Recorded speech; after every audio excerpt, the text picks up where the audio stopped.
3 weeks away from home, nearly 4,000 miles to get a first-hand look at 14 conference teams in training camp mode. That's what the month of August has been like for BTN.com senior writer Tom Dienhart, who wisely splits his focus between football and the best eats on every single Big Ten campus.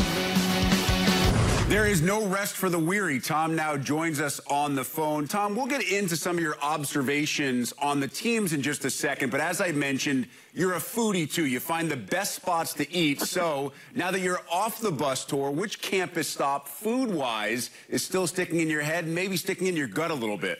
Yeah, I got to do some exercise and work all that food off, Rick. I'm going to give you one from each division, buddy. From the Big Ten East, I'm a big gyro guy. Head to Bloomington, Indiana, right there on Kirkwood Avenue on the town square. There's a place called the Trojan Horse, my friend, and they make gyros that will bring Zeus to his knees. And how about in the Big Ten West, my friend, a little flavor of the big city, Minneapolis, Minnesota, Manny's Steakhouse. I'm sure Glenn Mason dines there a lot. I'll tell you what, Rick, if you go there, bring a fat wallet.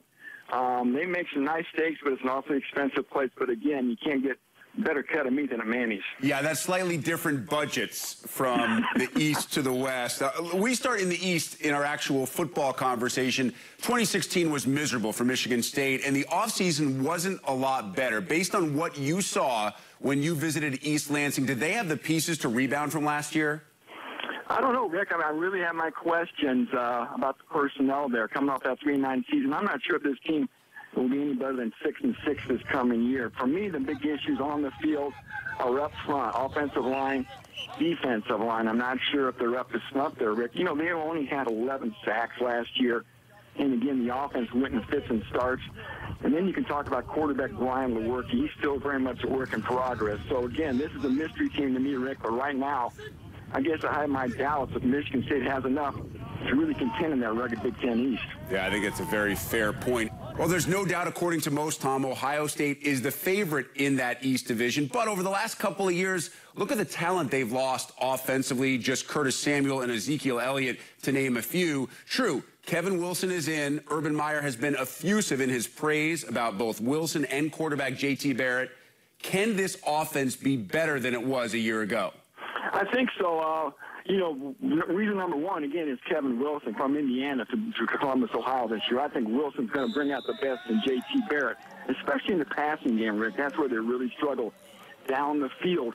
Watch Paris Campbell. He has a chance to be a playmaker. Again, in space, that's what they want to do, is get him the ball in space and let him make plays. So I do think because of Kevin Wilson's arrival, that has a chance to amp up that Ohio State offense. And, Rick, you talked a little bit about the defense, my friend. That's probably the best defensive line in America, led by Nick Bosa and Sam Hubbard. So, again, that defense is going to keep Ohio State in a lot of ball games. Defense is one of the storylines in Lincoln this year, and there are a bunch of storylines with the Huskers, but Bob Diaco's arrival and the transition to the 3-4, they're downplaying how big of a change that actually is. What do you think? What's your takeaway in whether this 3-4 can work and whether the black shirts can be back? It's huge. You can't downplay switching your defense, the scheme from a 4-3 to a 3-4. It's a radical change. Nebraska thinks it has the linebackers to pull it off.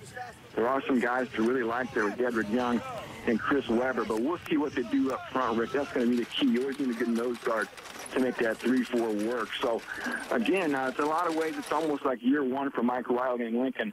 Even though it's year three, again, the defense is new. And don't forget about the offense, Rick. A new quarterback, Tanner Lee, the Tulane transfer, that offense is going to look a lot different. So, again, look for more of a West Coast type attack in Lincoln. And, again, a lot of changes offensively and defensively for Nebraska in 2017. Big picture look in the West. Wisconsin just plugs and plays. Doesn't matter who they lose at running back, at linebacker. They are perennially in the conversation, if not playing in the Big Ten championship game. Have the Badgers started to separate themselves, or does the West actually get compressed with more contenders this year? I think they're separating themselves, Rick. Honestly, as Paul Chryst goes into year three in Madison, back at his alma mater, I saw no more impressive offensive line during the entire tour. And again, Rick, really there's no real glaring weakness from front to back, offensively or defensively, for this team. Even with Jack Sitchy lost for the year to injury, the linebacking course is going to be very good. I love the secondary. And, again, how about the running backs, Rick? I tell you what, Bradford Shaw's special, and they have a lot of depth and a lot of playmaking ability, too. So I think the Badgers, are really separating themselves a bit. But if there is one team that can really make a push for them this year, I think it may be Northwestern. This is going to be one of Pat Fitzgerald's better teams. BTN.com senior writer Tom Dienhart. Tommy, I'll make you a deal. Next time you're at Manny's, make sure I'm on the invite list, and we'll both make sure that the bill gets sent to Glenn Mason.